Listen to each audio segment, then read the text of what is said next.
अगर आप भी क्लास 12 के छात्र हैं तो लेकर आ चुके हैं फिजिक्स का बिल्कुल 1000% सब्जेक्टिव क्वेश्चन। ठीक है, ऑब्जेक्टिव हम करा दिए हैं प्यारे बच्चों, जाकर आप लोग ऑब्जेक्टिव क्वेश्चन को चैनल पर से देख लीजिएगा। आपका विषय कोड जो है 170 रहने वाला है। कक्षा 12 का जो है त्रैमासिक परीक्षा जुलाई 2026 का फिजिक्स यानी भौतिकी का साइंस वालों के लिए बिल्कुल ओरिजिनल सब्जेक्टिव क्वेश्चन रहने वाला है। समय जो है आपको 3 घंटा मिलने वाला है और 80 नंबर का पेपर होने वाला है। आप लोग जो है वीडियो को लाइक कर लीजिए जल्दी से और चैनल को जो है सब्सक्राइब कर लीजिए।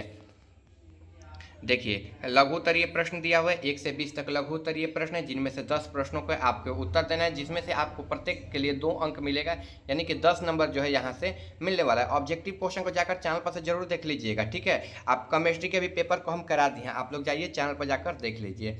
पहला नंबर है परावैद्युत शक्ति तथा आपेक्षिक परावैद्युतांक को परिभाषित करना है। ठीक है, यह पहला नंबर क्वेश्चन जो है दिया हुआ है। इसके बाद 2 नंबर है यहाँ पर संधारित्र की धारिता किन 2 बातों पर निर्भर करती है, इसके बारे में जो है आपको लिखना है। सभी लोग जो है जल्दी जल्दी से क्लास में जुड़ जाइए, चैनल पर नए हैं सब्सक्राइब कर दीजिएगा आप लोग। 3 नंबर देखिए, गॉसीय पृष्ठ क्या है, इसका उपयोग को लिखना है, गॉसीय पृष्ठ को। फिर है वैद्युत आवेश के क्वांटीकरण से आप क्या समझते हैं, इसका जो है आंसर को आपको लिखना है। इसके बाद वैद्युत द्विध्रुव के कारण जो वैद्युत रेखाओं के रेखा चित्र जो है आपको बनाना है। 5 नंबर क्वेश्चन जो है दिया हुआ है। 6 नंबर है वैद्युत प्रवक्ता तथा विद्युत क्षेत्र की तीव्रता का संबंध क्या है, विभव के बारे में जो है आपको लिखना है। चलिए आगे हम लोग बढ़ते हैं, तो आगे यहाँ पर 7 नंबर क्वेश्चन है, एक अविशिष्ट चालक की ऊर्जा क्या व्यंजक निकालना है। ठीक है, कैसे आप लोग निकालेंगे ये भी जो है हम आगे वीडियो में बताएंगे। आगे देखिए 8 नंबर क्वेश्चन, 5 सेंटीमीटर त्रिज्या के गोले पर 31.41 माइक्रोकूलम आवेश है, आवेश के पृष्ठ घनत्व की जो है गणना करना है। 8 नंबर क्वेश्चन है। 9 नंबर देखिए, धातुओं के मुक्त इलेक्ट्रॉन से आप क्या समझते हैं, इसके बारे में जो है आपको लिखना है। इसके बाद 10 नंबर है 5.010⁻⁸ कूलाम बिंदु आवेश से कितनी दूरी पर वैद्युत क्षेत्र की तीव्रता 450 न्यूटन कूलाम होगी, यह जो है आपको ज्ञात करना है। फिर देखिए संवहन वेग क्या है, इसका व्यंजक जो है आपको लिखना है संवहन वेग का। फिर सेल के विद्युत वाहक बल और टर्मिनल विभवांतर में जो है अंतर आपको स्पष्ट करना है, यह जो है 12 नंबर क्वेश्चन दिया हुआ है। 13 नंबर की ओर बढ़ते हैं। 13 नंबर यहाँ पर है, कार्बन प्रतिरोध के कलर कोड से आप क्या समझते हैं, यह 13 नंबर क्वेश्चन है। 14 नंबर विशिष्ट प्रतिरोध की परिभाषा लिखना है। ठीक है, यह किन कारकों पर निर्भर करता है, वो सब कारक भी बताना है। सभी लोग जो है चैनल पर जुड़ जाइए, चैनल पर नए हैं आप लोग सब्सक्राइब कर दीजिए। ठीक है, क्योंकि हमारा 1.5 लाख सब्सक्राइबर होने वाला है, आप सभी लोग जो है सब्सक्राइब कर दिए, 1.5 लाख सब्सक्राइबर जल्दी हमारा कंप्लीट हो जाए। ठीक है, आप वीडियो को भी लाइक कर दीजिएगा। अगर आपका कोई मन में क्वेश्चन होगा तो जरूर कमेंट में पूछ लीजिएगा। 15 नंबर की ओर बढ़ते हैं, एक धात्विक जो है चालक का प्रतिरोध, ठीक है, ताप बढ़ाने पर बढ़ता है। ठीक है, जो है स्पष्ट करना है। ठीक है, कैसे बढ़ता है। फिर 16 नंबर है विभव मापी के 2 उपयोगों को लिखना है। ठीक है, विभव मापी के क्या 2 उपयोग है, 2 उपयोगों को जो है आपको लिखना है। ठीक है, आगे देखिए जो है यहाँ पर देखिए 19 नंबर क्वेश्चन आ जाता है, मीटर सेतु किस सिद्धांत पर कार्य करता है, इसके उपयोग को लिखना है। फिर किसी सेल पर आंतरिक प्रतिरोध से क्या अभिप्राय है, किन बातों पर निर्भर करता है, यह जो है आपको ज्ञात करना है। दीर्घ उत्तरीय प्रश्न दिया हुआ है, दीर्घ उत्तरीय प्रश्न जो है यहाँ पर दिया गया है, 21 से 28 तक दीर्घ उत्तरीय प्रश्न है। ठीक है, जिनमें से 4 प्रश्नों के आपको उत्तर देना है। टी मोटाई तथा के परावैद्युतांक वाले पदार्थ से आंशिक रूप से भरे एक समानांतर प्लेट संधारित्र की धारिता के लिए व्यंजक और व्युत्पन्न ज्ञात करना है आपको। फिर देखिए 22 नंबर है, वैद्युत क्षेत्र की तीव्रता क्या है, एक वैद्युत क्षेत्र की जो है द्विध्रुव के कारण विद्युतीय क्षेत्र में किसी बिंदु पर विद्युत क्षेत्र की तीव्रता का व्यंजक जो है आपको प्राप्त कर लेना है।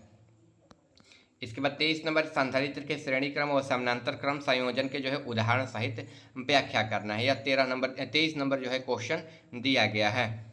24 नंबर है आवेश घनत्व cm² की एक अनंत विस्तार के समतल आवेशी चालक प्लेट के कारण किसी निकट बिंदु पर विद्युत क्षेत्र की तीव्रता के लिए व्यंजक व्युत्पन्न करना है। आगे देखिए किरचॉफ के नियम को लिखे तथा समझाएं, इन नियमों का उपयोग हीट स्टोन संतुलन की जो है अवस्था में आपको करना है।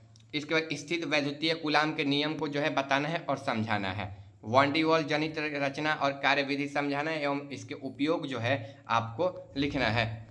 आगे बढ़ेंगे तो 28 नंबर विद्युत धारा प्रवाह के कारण जो है चालक उत्पन्न ऊष्मा के लिए व्यंजक स्थापित करें एवं विद्युत शक्ति और विद्युत ऊर्जा का जो है क्या अभिप्राय है, इसके बारे में समझाना है। चलिए हम लोग जो है आंसर की तरफ अब बढ़ते हैं।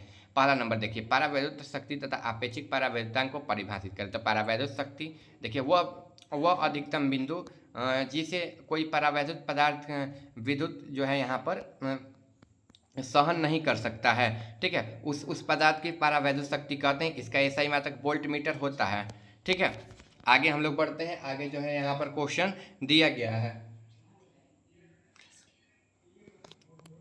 चलिए इसमें दिया है आपेक्षिक परावैद्युतांक का। देखिए किसी माध्यम की जो है विद्युतशीलता जो है एप्सिलॉन निर्वात में वायु की विद्युतशीलता एप्सिलॉन नॉट अनुपात की आपेक्षिक परावैद्युता ER या K होता है।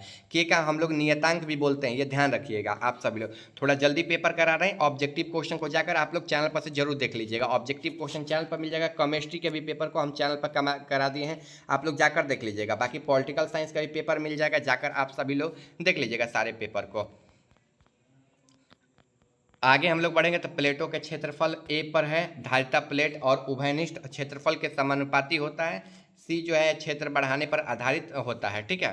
प्लेटों के बीच की दूरी D पर जो है धारिता प्लेट के बीच की दूरी व्युत्क्रमानुपाती होती है, ठीक है। दूरी घटने पर धारिता जो है बढ़ जाती है, ये आपको ध्यान रखना है। आगे हम लोग बढ़ेंगे तो उपयोग इसका मुख्य उपयोग गॉस के नियम जो है यहाँ पर दिया हुआ है कि सहायता से जटिल आवेश वस्तुओं जैसे सीधे लंबे तार, आवेशित गोले या समतल चादर के कारण व्युत्पन्न क्षेत्र की जो है तीव्रता ज्ञात करने में किया जाता है। फिर विद्युत आवेश के क्वांटीकरण के अनुसार प्रकृति के जो है कोई भी मुक्त इलेक्ट्रॉन हमेशा न्यूनतम मूल आवेश इलेक्ट्रॉन का आवेश E पर पूर्ण गुणज होता है। इसे कभी भी भिन्नात्मक रूप विभाजित नहीं किया जाता है, ठीक है। संबंध लिख लेना है, विद्युत क्षेत्र की तीव्रता E है, यहाँ पर प्रवक्ता dV/dx ऋणात्मक मान बराबर होता है प्यारे बच्चों। इसके बाद हम लोग लिखेंगे परिभाषा। इसमें धातुओं के परमाणु की सबसे बाहरी कक्षा में उपस्थित वे इलेक्ट्रॉन जो नाभिक के बहुत कमजोर आकर्षण बल होता है उनको मुक्त इलेक्ट्रॉन हम लोग कहते हैं, ठीक है, या इलेक्ट्रॉनिक मुक्त इलेक्ट्रॉन भी कहते हैं। इसमें कार्य भी हो जाएगा। देखिए ये इलेक्ट्रॉन कमरे के ताप पर ही अपने परमाणु को अलग होकर पूरी धातु के भीतर स्वतंत्र रूप से गति करने के लिए मुक्त हो जाता है। इन्हीं के कारण जो धातु विद्युत धारा में प्रवाह होता है। आगे बढ़ेंगे तो अर्ध इलेक्ट्रॉनिक परिपथ में उपयोग होने वाले उच्च मान को कार्बन के प्रतिरोध बहुत छोटे होते हैं, जिन पर उनका मान जो है अंकों में लिखना कठिन होता है, इसलिए उनकी सतह पर अलग अलग रंगों की पट्टियाँ बनाई जाती है। परिभाषा लिख लेना है। जब किसी चालक की विद्युत धारा प्रवाहित होती है तो चालक के भीतर जो है विद्युत क्षेत्र की तीव्रता E और घनत्व J होता है। अनुपात चालक के विशिष्ट प्रतिरोध G या प्रतिरोधकता भी कहते हैं, ठीक है प्यारे बच्चों। निर्भर करने वाले कारक तो विशिष्ट प्रतिरोध के चालक पदार्थ की प्रवृत्ति और उसके तापमान पर निर्भर करता है, चालक की लंबाई और आकार पर निर्भर नहीं करता है। दो प्राथमिक सेलों का विद्युत वाहक बलों की तुलना करना है, E1/E2 L1/L2। किसी प्राथमिक सेल के आंतरिक प्रतिरोध भी ज्ञात करना है आपको R से। इसके बाद आगे हम लोग बढ़ेंगे तो परिभाषा में वे वैद्युत प्रतिरोध जो परिपथ के ओम के नियम का पालन नहीं करते हैं उन्हें अनओमनीय पदार्थ भी कहते हैं। इसके लिए विभवांतर भी और धारा I ग्राफ से सीधी रेखा में होता है।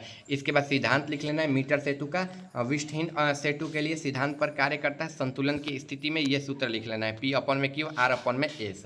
यह सूत्र लिख लेना है, इस पर ये वाला सूत्र बैठा देना है V बराबर, ठीक है प्यारे बच्चों, इतना आप लोग समझ लिए ना। इसके बाद देखिए विद्युत क्षेत्र की तीव्रता लिख लेना है। यहाँ पर विद्युत क्षेत्र की किसी बिंदु पर रखे एकांक धनावेश पर लगने वाले विद्युत बल को उस बिंदु का विद्युत क्षेत्र की तीव्रता कहते हैं। प्यारे बच्चों वीडियो को रोक रोक के देख लीजिएगा अगर हम ज़्यादा तेज बोल रहे हैं तो, ठीक है। इसके ऑब्जेक्टिव क्वेश्चन जो है चैनल पर मिल जाएगा, ऑब्जेक्टिव क्वेश्चन को आप लोग जाकर देख लीजिएगा, ठीक है प्यारे बच्चों। कार्यविधि देख लीजिए। इस पर स्प्रे कंधे C1 की उच्च विभव जो है यहाँ पर स्रोत के धन आवेश दिया जाता है, निकुल के सिरे तारों और जो बोल्ट पर स्थानांतरित हो जाता है।